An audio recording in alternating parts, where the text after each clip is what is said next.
የመጀመሪያው ጥያቄያችን እንግዲህ እንደተጠየቅነው በመንፈስ ቅዱስ ጥምቀትና በእሳት ጥምቀት መካከል ያለ አንድነትና ልዩነት ምንድነው የሚል ነው።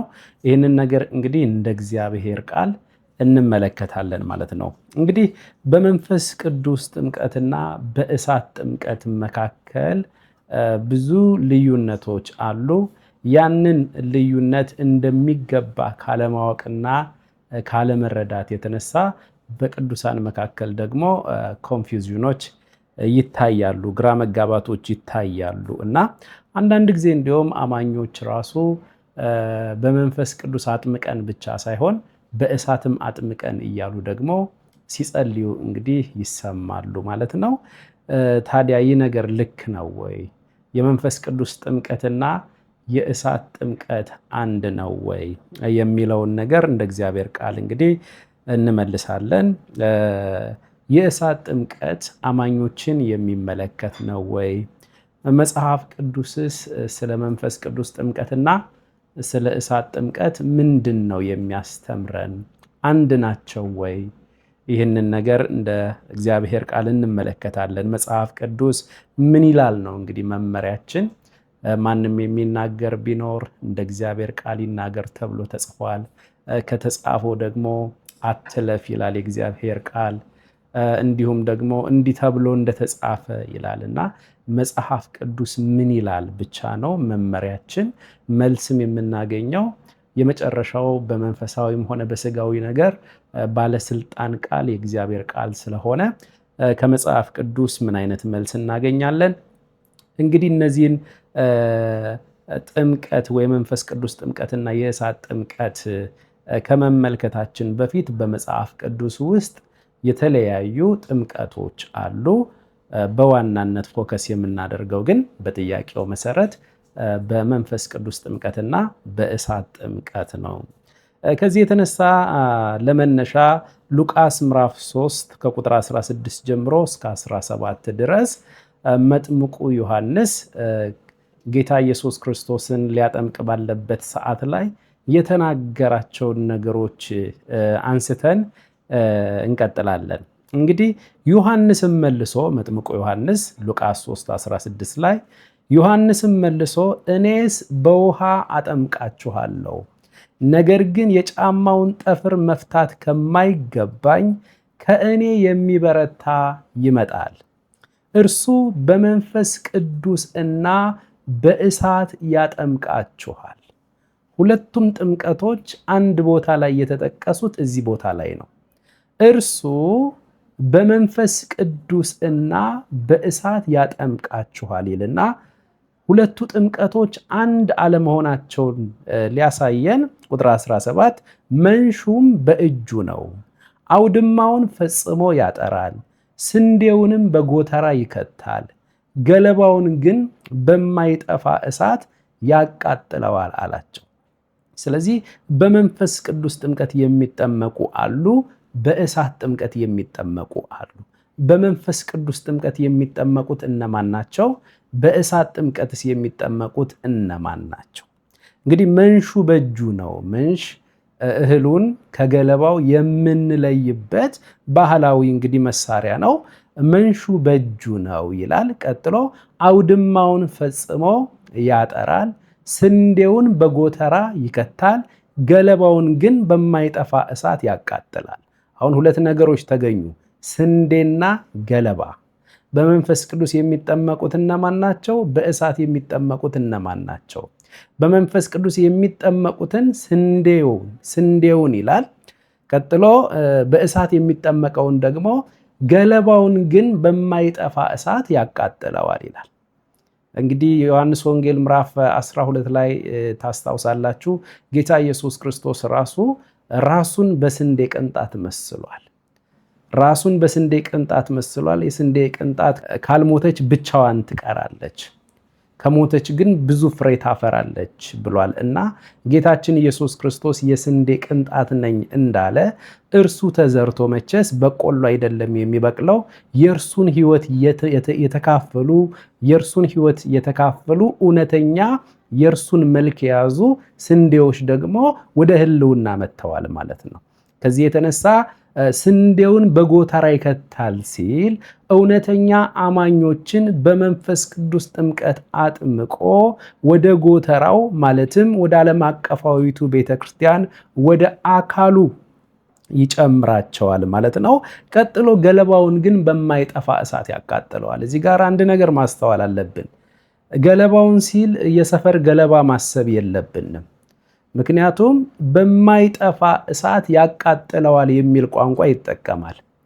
የሰፈር ገለባ በማይጠፋ እሳት አይደለም የሚቃጠለው። ስለዚህ እዚህ ቦታ ላይ ገለባ የተባሉት በክርስቶስ ኢየሱስ በመሲሁ የቤዛነት ስራ ያላመኑ ሰዎች መጨረሻቸው በእሳት መቃጠል፣ መጨረሻቸው ወደ ጥፋት መሄድ መሆኑን ያሳያልና ገለባውን ግን በማይጠፋ እሳት ያቃጥለዋል ይላል። እንግዲህ በዚህ ቃል ውስጥ መጥምቁ ዮሐንስ ከእርሱ በኋላ የሚመጣውና በክብር የሚበልጠው ጌታ ኢየሱስ ክርስቶስ እንደሆነ እርሱም ደግሞ ሁለት አይነት ጥምቀቶችን እንደሚያጠምቅ፣ አንደኛው የመንፈስ ቅዱስ ቀጥሎ ደግሞ የእሳት ጥምቀት እንደሆነ፣ በመንፈስ ቅዱስ አማኞችን እንደሚያጠምቅ፣ በእሳት ደግሞ የማያምኑትን ወይም ደግሞ ገለባ ብሎ ዮሐንስ የጠቀሳቸውን እንደሚያጠምቅ ይናገራል። እንግዲህ ስንቀጥል በሁለቱ ጥምቀቶች መካከል ያለውን ልዩነት እያሰፋን በምንሄድበት ጊዜ የመንፈስ ቅዱስ ጥምቀትን በሚመለከት እውነተኛ አማኞች ሁሉ ባመኑበት ቅጽበት ጌታ ኢየሱስ ክርስቶስ በመንፈስ ቅዱስ ያጠምቃቸዋል። ሰው በመንፈስ ቅዱስ ሲጠመቅ የክርስቶስ የአካል ክፍል ማለትም የክርስቶስ አጥንትና ስጋው ነው የሚሆነው። አማኞች የሚጠመቁትም የመንፈስ ቅዱስን ጥምቀት በሕይወት ዘመናቸው አንድ ጊዜ ብቻ ነው። በጣም ልናስተውል የሚገባን ነገር ይህንን የመንፈስ ቅዱስን ጥምቀት አገልጋዮች አያጠምቁትም። ጌታ ኢየሱስ ክርስቶስ ብቻ፣ እውነተኛው መሲህ ብቻ የሚያጠምቀው ጥምቀት ነው። አገልጋዮች ፈጽሞ በውሃ ሊያጠምቁ ይችላሉ። ቤተ ክርስቲያን በውሃ እንድታጠምቅ ነው ከጌታ ከኢየሱስ ክርስቶስ ዘንድ ትእዛዝን የተቀበለችው። በመንፈስ ቅዱስ ማጥመቅ የመሲሁ ስራ ነው። በመንፈስ ቅዱስ ማጥመቅ የኢየሱስ ክርስቶስ ስራ ነው። ከዚህ የተነሳ አገልጋዮች ፈጽሞ በመንፈስ ቅዱስ አያጠምቁም። እንግዲህ ጌታ ኢየሱስ ክርስቶስ ሐዋርያት ሥራ ምዕራፍ 1 ቁጥር 5 ላይ ሊያርግ ባለበት ሰዓት ላይ አንድ ነገር ለተከታዮቹ ለደቀ መዛሙርቶቹ ተናግሯል። እንግዲህ ዮሐንስ በውሃ አጥምቆ ነበርና ይላል ሐዋርያት ሥራ ምዕራፍ 1 ቁጥር 5 ላይ ዮሐንስ በውሃ አጥምቆ ነበርና እናንተ ግን ከጥቂት ቀን በኋላ በመንፈስ ቅዱስ ትጠመቃላችሁ አለ። የእሳት የሚለውን ጥምቀት አላነሳውም ኢየሱስ። እውነተኛ አማኞች ናቸው በባለ 50 ቀን በመንፈስ ቅዱስ ጥምቀት የሚጠመቁት። የቤተ ክርስቲያን ሕልውና የሚጀምርበት ሰዓት ከመሆኑ የተነሳ እውነተኛ አማኞቹ ስንዴዎች ተብለው በዮሐንስ የተጠቀሱት እነርሱ በመንፈስ ቅዱስ ጥምቀት እንደሚጠመቁ፣ የእሳት ጥምቀት እነርሱን አማኞችን ባጭሩ እንደማይመለከት ጌታ ኢየሱስ ክርስቶስ ሐዋርያት ሥራ ምዕራፍ 1 ቁጥር 5 ላይ ተናግሯል። ዮሐንስ በውሃ አጥምቆ ነበርና እናንተ ግን ከጥቂት ቀን በኋላ በመንፈስ ቅዱስ ትጠመቃላችሁ አለ እንጂ በመንፈስ ቅዱስና በእሳት ትጠመቃላችሁ አላለም። ከዚህ የተነሳ የእሳት ጥምቀት የሚለውን ኢየሱስ አላነሳውም። ለምን? እውነተኛ አማኞች በእሳት አይጠመቁ። ካለማስተዋል የተነሳ ግን ብዙ ጊዜ በጸሎት ጉባኤዎች መካከል እግዚአብሔር ሆይ በመንፈስ ቅዱስና በእሳት ያጠምቃል ተብሎ እንደተጻፈ ጌታ ኢየሱስ በመንፈስ ቅዱስ በእሳትም እንድታጠምቀን በእሳት አጥምቀን እያላችሁ ጸልዩ እስኪ ይባላል። ይህ ያለማወቅ ጸሎት ነው። በደንብ ከተመለከትነው እነዚህ የዋህ አማኞች ምን እያሉ ነው? ጌታ ኢየሱስ ሆይ ወደ ገሃነም ጨምረን እንጂ፣ ጌታ ኢየሱስ ሆይ በእሳት አጥምቀን ወደ ገሃነም ጨምረን እያሉ እየጸለዩ ነው ማለት ነው። ከዚህ የተነሳ አንድን ነገር በምናደርግበትና በምናከናውንበት ጊዜ የእግዚአብሔር ቃል ግራውንድ ያስፈልገናል ማለት ነው። እንግዲህ የመንፈስ ቅዱስ ጥምቀት ዓላማው ምንድን ነው በሚባልበት ጊዜ አማኞችን ማሯሯጥ አይደለም፣ ወንበር ማሰበር አይደለም፣ በሰው አናት ላይ እየዘለሉ መሮጥ አይደለም። በመንፈስ ቅዱስ የምንጠመቀው የክርስቶስ ኢየሱስ የአካል ክፍል እንሆን ዘንድ ነው። አጥንቱና ስጋው እንሆን ዘንድ ነው። የዓለም አቀፋዊቷ ቤተክርስቲያን የክርስቶስ ኢየሱስ የአካል ክፍል ውስጥ እንድንገባ ነው። ይህንን በአንድ ጥቅስ መመልከት እንችላለን። ሐዋርያው ጳውሎስ አንደኛ ቆሮንቶስ ምዕራፍ 12 ቁጥር 12 ላይ እንዲህ የሚል ቃል ይናገራል። እንዲህ ይላል፣ አካልም አንድ እንደሆነ ብዙም ብልቶች እንዳሉበት፣ ነገር ግን የአካል ብልቶች ሁሉ ብዙዎች ሳሉ አንድ አካል እንደሆኑ ክርስቶስ ደግሞ እንዲሁ ነው። ስለ አካል ነው እንግዲህ እያወራ ያለው። ቁጥር 13 ላይ አይሁድ ብንሆን የግሪክ ሰዎችም ብንሆን፣ ግሪክ የሚለው እንግዲህ አሕዛብ ለማለት ነው ሐዋርያው ጳውሎስ።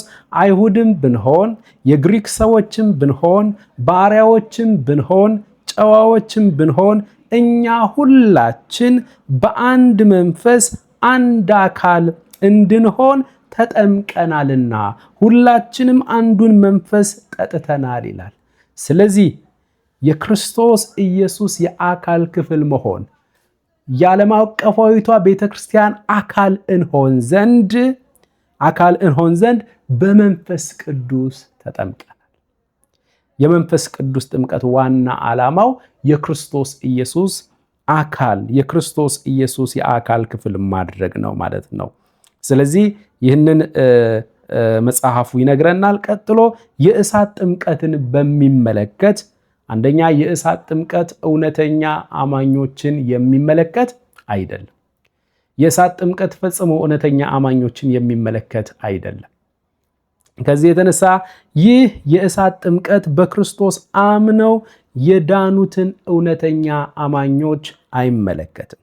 በክርስቶስ ኢየሱስ የቤዛነት ሥራ ያላመኑ ሙታን ሁሉ ከአዳም ጀምሮ እስከ መጨረሻው ሰው በክርስቶስ ሳያምኑ የሞቱት ሁሉ በእሳት ጥምቀት ይጠመቃሉ። ማለትም ወደ ገሃነም ፍርድ ወደ እሳት ባህር ይጣላሉ። ይህ የእሳት ጥምቀት ደግሞ መለኮታዊ ፍርድን የሚያሳይ ሲሆን ጌታ ኢየሱስ ክርስቶስ የማያምኑትን ሙታን ሁሉ በእሳት ያጠምቃቸዋል፣ ወደ እሳት ባህር ደግሞ ይጥላቸዋል ማለት ነው። ይህንን ራእይ ምዕራፍ 20 ከቁጥር 11 ጀምሮ እስከ 15 ድረስ የነጩ ዙፋን ፍርድ ላይ ሁሉም ሙታን ይነሳሉ፣ እንደየሥራቸው መጠን ይፈረድባቸዋል፣ ሁሉም ወደ እሳት ባህር ተጣሉ የሚል ቃል እናገኛለን ማለት ነው። ሉቃስም ታስታውሱ ከሆነ እንደጀመርነው ማለት ነው ቁጥር 17 ላይ በማይጠፋ እሳት ስለሚቃጠሉ ገለባዎች አንስቶልናል።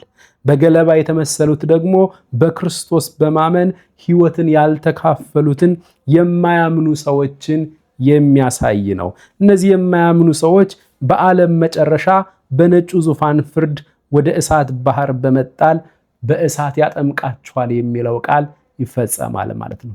ስለዚህ በዚህ ቃል መሰረት የእሳት ጥምቀት እውነተኛ አማኞችን የሚመለከት አይደለም። እውነተኛ አማኞች ከባለ 50 ቀን ጀምሮ በመንፈስ ቅዱስ ጥምቀት እየተጠመቁ ነው። ጌታ ኢየሱስ ክርስቶስ እስካሁን ድረስ በእሳት ጥምቀት አላጠመቀም። ገና ነው ጊዜው። የነጩ ዙፋን ፍርድ ላይ የሚፈጸም ነው። እስካሁን ድረስ ኢየሱስ ክርስቶስ እያደረገ ያለው የሰጠው የተስፋ ቃል አለ። ያንን ደግሞ በቤተ ክርስቲያን ዘመን እየፈጸመው አለ። በዚህ 2000 ዓመት ባለው የቤተ ክርስቲያን ዘመን ጌታ ኢየሱስ ክርስቶስ በመንፈስ ቅዱስ እውነተኛ አማኞችን እያጠመቀ የአካሉ ክፍል እያደረጋቸው ነው። እውነተኛ አማኞችን እያጠመቀ አጥንቱና ስጋው እያደረጋቸው ነው። እግዚአብሔር የተባረከ ይሁን። ስለዚህ እውነተኛ አማኞች ለምሳሌ ገላትያ ምዕራፍ 3 ቁጥር 27 ላይ እናንተ ከክርስቶስ ኢየሱስ ጋር አንድ ትሆኑ ዘንድ የተጠመቃችሁ ሁላችሁ ክርስቶስን ለብሳችኋል የሚል ቃል አለ። ከክርስቶስ ጋር አንድ መሆን የምንችለው በመንፈስ ቅዱስ ጥምቀት ነው። ስለዚህ የተለያዩ ጥቅሶችም አሉ። በዋናነት የተነሳውን ጥያቄ ለመመለስ እንግዲህ ይህንን ብለናል። ከእግዚአብሔር ከአባታችን ከጌታም ከኢየሱስ ክርስቶስ የሆነ ብዙ ጸጋ፣ ብዙ ሰላም፣ ብዙ ምሕረት ለሁላችን ይሁን። ሻሎም